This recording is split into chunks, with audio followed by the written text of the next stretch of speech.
आर्यन बाबू नाम के एक भोजपुरी के दुनिया में एक अच्छे छोटे से क्रिएटर हैं, यानी कि सिंगर भी हैं। आपको बता दें इनका काफ़ी ज़्यादा स्टेज शो वायरल भी होता है और अगर इनकी एज की बात की जाए तो अभी इनकी एज 12 से 13 साल है।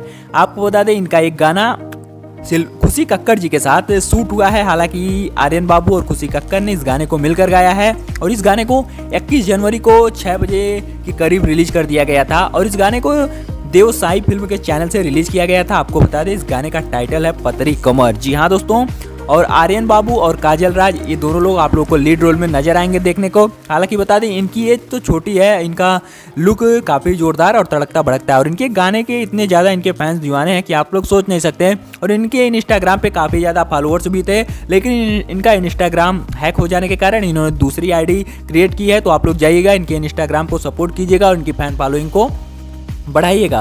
और आपको बता दें इनका गाना आप लोग को कैसा लगता है नीचे कमेंट में हमें जरूर बताइएगा। और आपको अगर हमारी वीडियो पसंद आई हो तो इस वीडियो को लाइक करके, चैनल पे पहली बार है तो सब्सक्राइब करके बेल नोटिफिकेशन को ऑल पे जरूर से सेट कर लीजिएगा, क्योंकि भोजपुर से रिलेटेड तमाम खबरें आपको हमारे चैनल से बताई और दिखाई जाती हैं। तो हमारी वीडियो लास्ट तक देखने के लिए बहुत बहुत धन्यवाद। तो मिलते हैं फिर से किसी और नए धमाकेदार वीडियो के साथ। तो तब तक के लिए जय हिंद, जय भारत, वंदे मातरम।